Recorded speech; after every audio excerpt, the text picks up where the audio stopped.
What's up, everyone? Welcome back to Sports Talk Radio. I'm your host, Nikki Marie. Thank you guys for tuning in. Got my guys over here, my big bros. What's good, everybody? What's going on? Stick show over here, man. Ready to get it started. Excited. A lot of cameras on me, man. I'm about to get in my wave right now. Ready to go. Look, if you guys watch Game 5 and you are a Raptors fan, sorry for you. Man, that 1 point loss. Hey, just the one Raptors gonna point, be all right. 1 point. Raptors gonna be all right. Raptors gonna be all right. I think the Raptors will be fine, but we need to give a shout out to the Warriors, though, man. They played like champions down the stretch. You think they did? Hit some big shots. Listen, the injury like that could have, traumatized the entire team. Toronto could have went on a 20-point run after something like that. That's true. Watching your main gun go down, who went out there and put it all on the line for you. So, kudos to the team for responding the right way. Well, KD posted a picture of him being in the hospital bed, saying how he did confirm that it's an Achilles injury and he had some surgeries and stuff like that. But my question is, do you guys think he should have been out there anyway? Well, first not of all, being 100%. First and foremost, I believe that people got to stop trying to control the narratives and using these PR people to control situations. I understand they don't want people, to know so much. They don't want to divulge so much information. But to tell everybody it was a calf injury in the beginning when I felt like it was a rupture of the Achilles already, and now he possibly tore it, and now they're saying it was a rupture. Just be honest, be transparent. You have a lot of people that spend a lot of money to come out and watch you play, and it's just unfair that, we saw LeBron do it early in the year and diagnose his groin and say, I'll be back soon, and then he took a month. Right. If you know that it's a 4 to 6 week, 8 week injury, just put that out. Let people understand that you're not going to be there and not spend their money thinking he's going to play this finals when he knew he wasn't going to be able to play in these finals. I want to address the double agents in the building, though, as fans, because a lot of fans were calling for Kevin Durant to play in this series. They wanted to see him out there just because they were fans. They wanted to see a good game. They wanted to see the matchup between him and Kawhi Leonard. And then all of a sudden when he goes out there and he plays, and now he comes up on the short end of the stick with an Achilles injury now everybody's talking about he shouldn't have played, he should have did this, he should have did that. Since when is it cool to just sit down and watch your team lose and not try to give it your best effort to Listen, I don't care whether he had 1 foot out the door or not. There was no reason for him to be on that floor. He could have made his decision after the team won or lost. I think his decision was already made, and he's still deciding to leave. But before he leaves, he needs to take a 1-year deal and allow them to pay for his recovery and to treat him like a king before he goes back into free agency next year. So for sure, sign a 1-year deal with the Warriors now and allow them to get you well, because they used you for gain, and they won that Game 5, and now that may have spearheaded them a chance to get an NBA title. Well, you think that they used him, or it was just more of a him feeling like pressure? I would never. If it was a regular season game, they wouldn't send him out there at 70%. And there was some tell-all signs to the fact that he played 13 or 15 minutes, and DeMarcus Cousins, who had played 3 games prior to that game, or 2 games prior to that game, was already sitting down taking a break. 5-10 minutes before Kevin Durant would have ever gotten a chance to sit down. Got sat out a month. How are we monitoring minutes with the guy who's been back for a couple of games, but we're not monitoring minutes with the guy who's just been going for? You look at players who have played the game, and everyone knows when you've been out for a month, you cannot come back into a finals atmosphere. Yeah. You may be able to come into a regular season atmosphere and play spot minutes, but no one, and I don't care how great you are with a basketball in your hand, we're talking about the human body. Yes. Right. The human body. Right. See, Kevin Durant forgot that you're great at shooting the ball, and you're great at handling the ball, and you're great at pressure situations, but you still have a body like everyone else. And physics, science all say 1 month after not playing, you need a training camp almost before you go out there playing. You need multiple practices, not one. And you also need to have good workouts, which I heard he didn't, by Jalen Rose. All of those signs say that he got pressure from other people to play. And like I said, they got to take care of him at this point. I think the Warriors just handled it completely wrong. If guys like Jalen Rose are saying that they saw proof in these workouts that he wasn't 100% or near the level that he should be at to compete in the NBA Finals game, there's no way we should be sending a guy like that out there on the floor. Shouldn't have got on the floor. That's just the Warriors getting greedy, Well, listen, I'm going to be honest. I don't like their management. After what happened with Kyle Lowry, I don't think they have the best management corp. Now, everyone talks about Bob Myers. Everybody talks about all these guys that made some nice moves in drafting guys or free agency signing Andre Iguodala. But let's talk about human resources now. Let's talk about owners that are treating these guys just like commodities and not like human beings. Because to push Kyle Lowry the way that Mark Stevens did is a clear indication that their ownership has an owner-master kind of mentality. And I think that needs to be looked at. We need to take a look at the situation in reverse there, because that's where you really get a clear picture as to how small the punishment was for this guy here.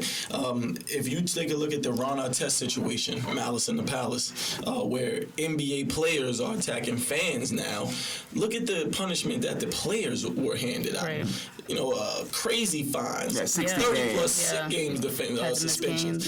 So all of these things are going to happen if players take that, that role in and put those situations into their hands. So 1 year, $500K wasn't enough. Not enough. Not for someone in his position, rather. Anyway, first and foremost, the $500K is that's a tax write-off. That's a long week in a uncharted country. It's a long week. $50K on the yacht. $100K on the living expenses. $500K for him is a long week. You don't go out there with bags. You come back with bags. So that's just a slap on the wrist. The 1 year ban is a slap on the wrist because this owner has been in the NBA family for 15. So I say go half of that. Don't lifetime ban them, but you get 5. You get 5 to 7 years. Because if a player would have attacked a fan, we definitely would have considered a lifetime ban. That would have come into question.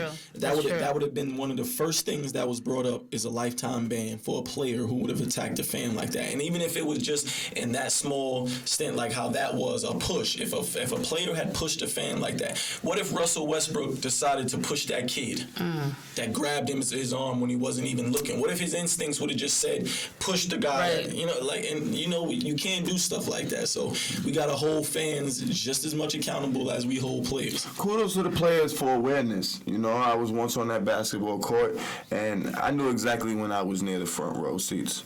I knew if somebody touched me, it was those guys. Kyle Lowry could have snatched back, but he knew where he was, and he also understood that those guys spend a lot of money in the front, and though they will contest not being pushed by those guys, they don't want to take away the fun element of being in the front row and being able to talk to players and being able to interact with players, or even being able for them to let them fall on you and get contact. I remember when that used to be a great experience for someone in the front row, having a player fall on you. You know what I mean? So let's not destroy the game. That sounds like a Drake situation.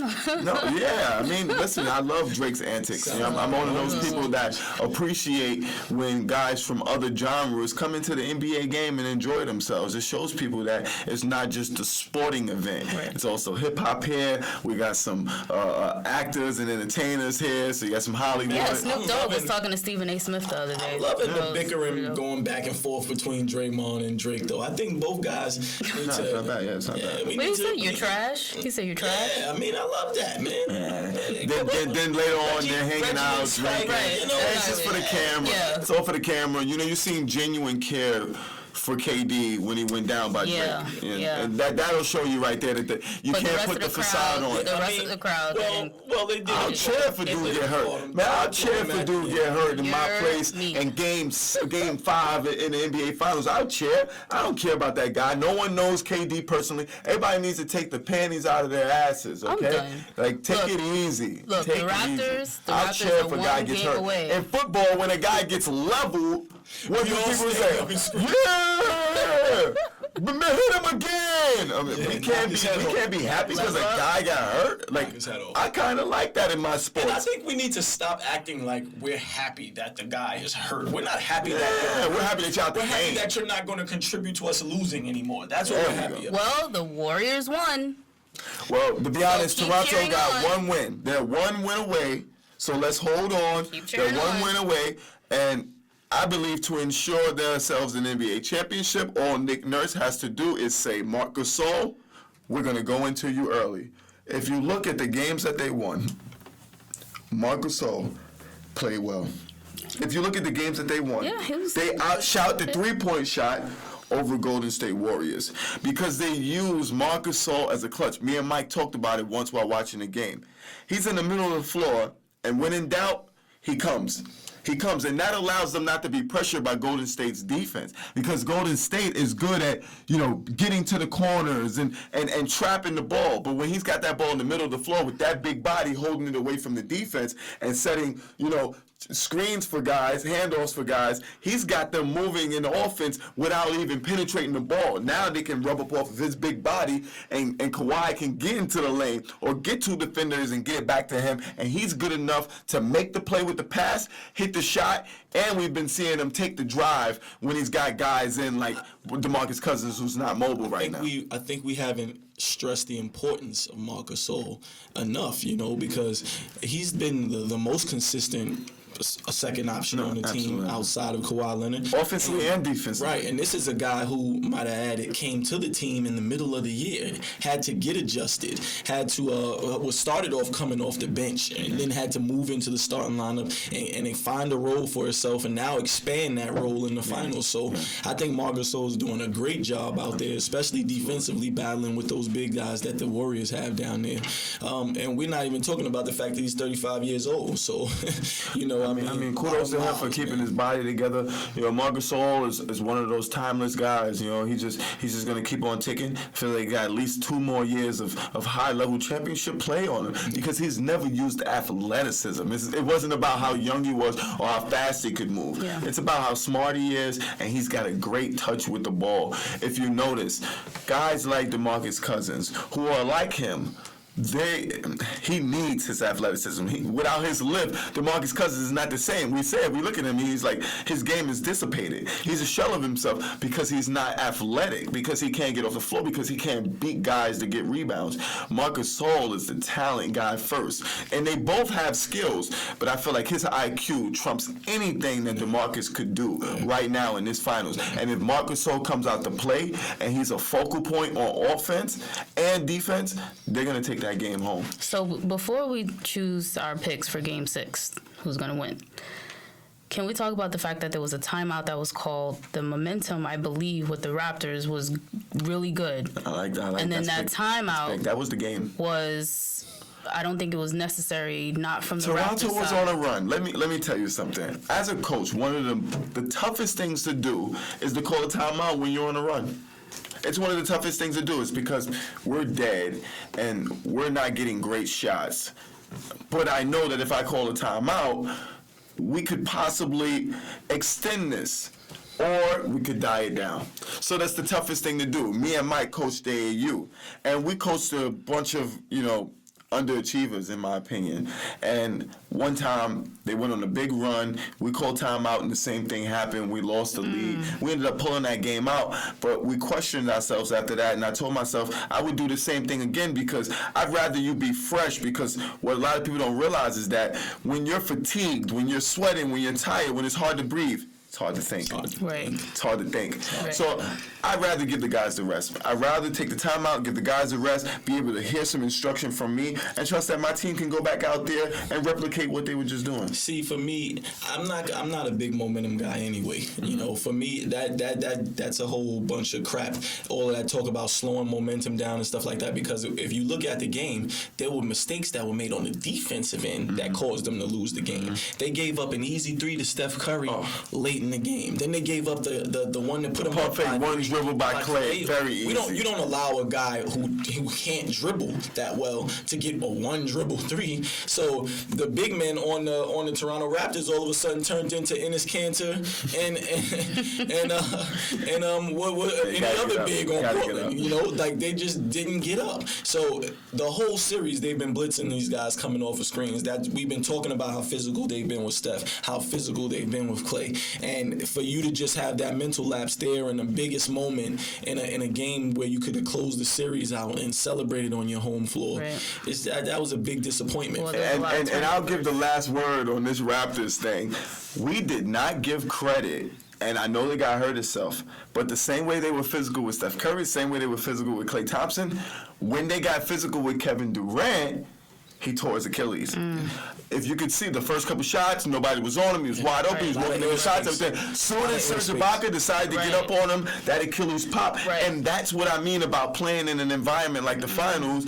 After a month of not playing, you're not ready for the physicality and the shot of adrenaline that those guys have by just being able to bump up on you and hit you. And the bump causes for quick movements. No, absolutely. Spurts, changing speed. That's the thing that I feel like really messed KD up too.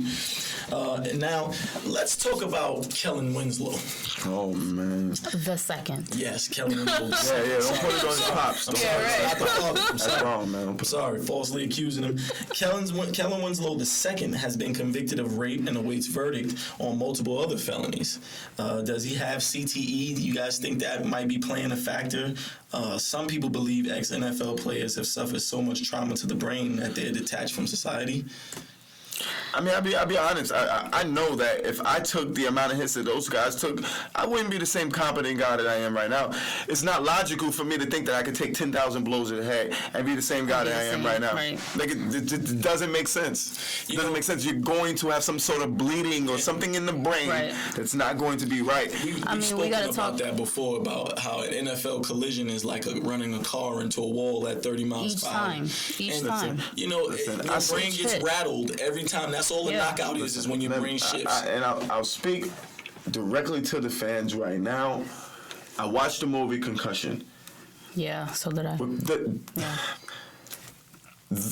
The research doesn't lie, okay? These very, very rich billionaire owners will not ever say that they acknowledge these things, because then you have to go back and you have to pay for health care for Hall of Famers or pay for health care for all retired players, because it's a lingering disease, okay? You probably even have to, talk to the federal government and the Supreme Court about giving these guys a pass necessarily in the criminal justice system, because that's like a crime of insanity almost. First of all, for a league that brings in as much revenue as the NFL, to not have things like this for their former players, that's ridiculous. With the research that they have available to them, is just insane. It's ridiculous that guys like Earl Campbell, Tony Dorsett, these guys. You don't think Lawrence Taylor's suffering, man? Suffering. Yeah, I had all these guys touching little girls injuries. And stuff, man. These guys are suffering from things that the NFL could easily contribute money to and could easily put special. There should be a fund for research. The thing is, like, when you have an athlete, you not only have an athlete, but you have his personal baggage too. Absolutely. Because with this guy, he got married and he lost his half brother in the same year. Man. So what was that, 06? Yeah. Yeah. That trauma just continues to build and build. So it's like you going out there playing each game, getting hit. Yeah.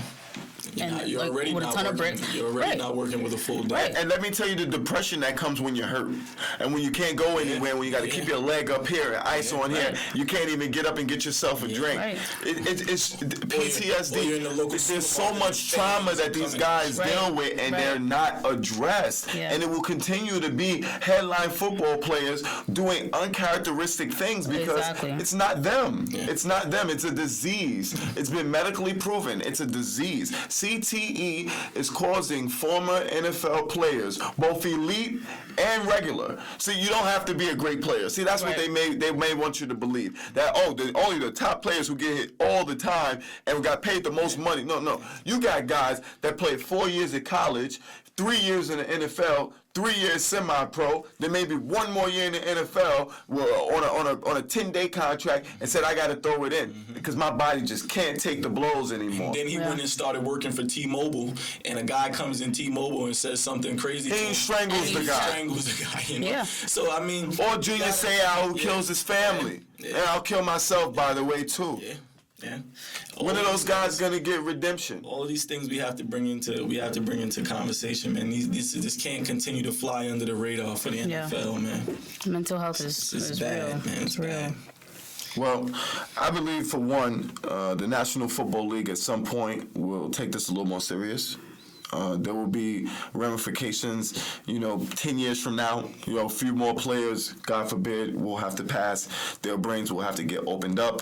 Right. They will have to have the same, disease in the brain that the other guys have had, and then it'll be conclusive. So there's no unfortunately, CTE more people have to testing. die before, there's resolution. While they're alive. While you're alive. That's the hardest thing about this whole Yet, unfortunately, more people have to die. Yeah. It's unfortunate, but I see resolution soon. The next 10 to 20 years.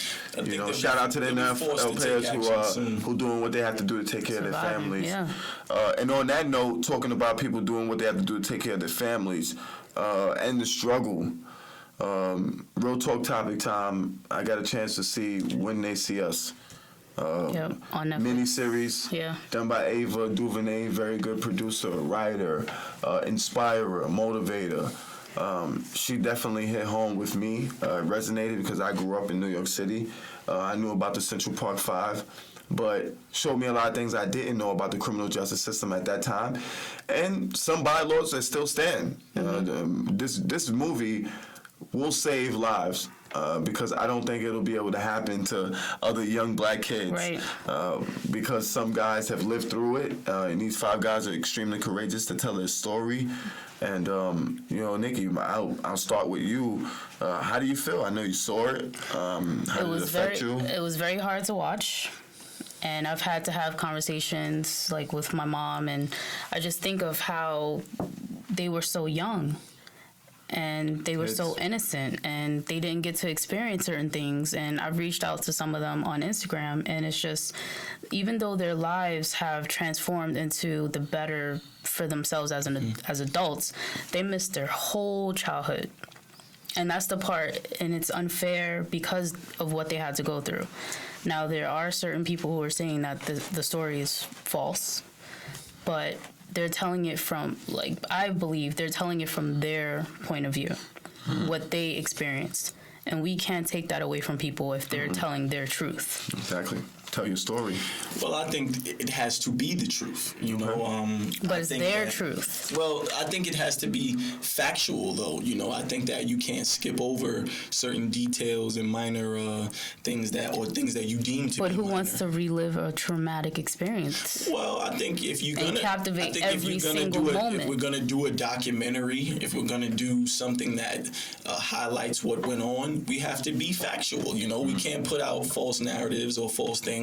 And I did some research on the case, and I read an article by one of the top overseers on the case who was investigating, and a lot of things were pointed out to be false in the movie, and these were things that he was saying are backed by sworn-in statements, and it's all documented. There was a 117-page decision by the New York State Supreme Court Justice Thomas Galligan, and sworn testimony given through 2 trials, and they appealed it twice. So, there's factual information about this case that we can look to and find out if these things in the documentary are correct or not. So we don't have to speculate on these things. This is documented. These are things that are available to us that we can look up. So, all right. So one question: guilty or innocent? I think that if you are talking about one particular thing, which is the rape, then that they're innocent, But if we're talking about being innocent on the whole for the night, no, they weren't. You see, we had this conversation earlier in, preparing for this real talk topic, which was a serious one. So we definitely wanted to unpack it first. A lot of people don't know that there were 30 kids in Central Park at that night. And maybe, and this is documented as well, 15 of them were actually involved in, the beatings of over, 8 to 10 people that night were beat. And some of them hospitalized critically. 2 with bad because of the beatings. So and one of the guys regardless of how everyone feels, there were kids at fault that night of not just rape, but not necessarily meaning these people. 5. No, not necessarily those 5, but if you look at the movie, it shows Salim and the older kid, his best friend. In the movie, it shows them getting caught on the street and getting taken in. You remember he went with his friend because he was older and he wanted to stay with him. He was 16, but in real life, in court documents, he was picked up at his home, and that kid was at his home with them. All right, so we have Kevin, Antron, Raymond, Corey, and Dr. Youssef. All right, yeah. I mean, I've seen Dr. Youssef on TV. I definitely like his political takes, CNN, MSNBC, and such. But after all he's been through, it's great to see that he hasn't turned his back on humanity, and the way that things are done in this country are not always right. But he's taking a chance at trying to change things with his platform. That's always good to see. And I think that we had a lot of witnesses to that case also. It wasn't like there was a lack of... They didn't show the African American woman that was a witness for the prosecution. Exactly. They could have showed her. It would give people a different perspective. Also, Salam had to go up there and make his own testimony. He was called upon to step onto the stand and give his testimony. So she probably should have showed that as well. He admitted also to touching the lady that was raped. He admitted to touching her breast and holding her down while the alleged rapist was. Did he really say this? I believe all confessions were coerced. I can't get with him with that. He knows how I feel about the confessions. I've been coerced to say things that I didn't want to say because I was in a room for 8 to 12 to 16 hours and they weren't feeding me and they barely gave me half a cup of water just enough so that I wouldn't be dehydrated and they did a good job of doing the good cop bad cop thing and they put their hands on me when they felt like and told me that I go home, everything will be all right. He's one of the people that knows my history with cops and my mother convinced me one time to turn myself in to tell my story and I got arrested, and so it wasn't something that I wanted to do. Again, I felt like, next time I'll get a lawyer and I'll go in. I won't go in and just talk to those guys on my own because you don't have my best interest at heart. Right. Your interest is in getting a conviction. Right. Your interest is in finding accomplices so that you can find the main guy. Cops don't want to do work. Cops want to find the accomplice because the accomplice will give him the story that he needs to go forth and make a conviction. Right. So most times, if you haven't done anything, you should just shut up. It's not smart to tell the truth and to tell your story to an officer because they're not necessarily looking for your truth. Right. They're looking for their own truth to make the thing stick. And sometimes they'll twist your words. Yeah, it's very tough. It's very tough. And this is not for all officers. I know some really good ones. So shout out to the good ones. And, if there are any children, up watching Sports Talk Radio, just respect them. I feel like, respecting cops goes a long way. That mutual respect could turn into you getting treated like a human being opposed to being treated like a animal. Also, I think one of the most important things that this documentary has pointed out to us is that when we're told a story or when something is conveyed to us, we need to check all the facts. We need to make sure that we're going and doing our due diligence before we just say we believe something, before we just take all our marbles or eggs and put them in that one basket. Watch out for those deep fake videos, man. They coming out, man. It's crazy. Technology is super duper. But you all take care. Go out and watch the Netflix special when they see us. It's a great watch. Formulate it's your very own informative. opinions. Exactly.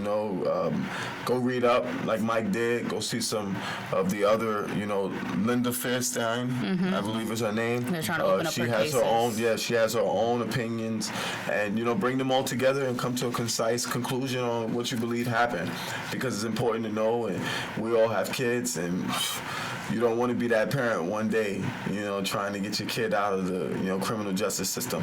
My mother always told me it's easy to get in trouble, extremely hard to get out of it.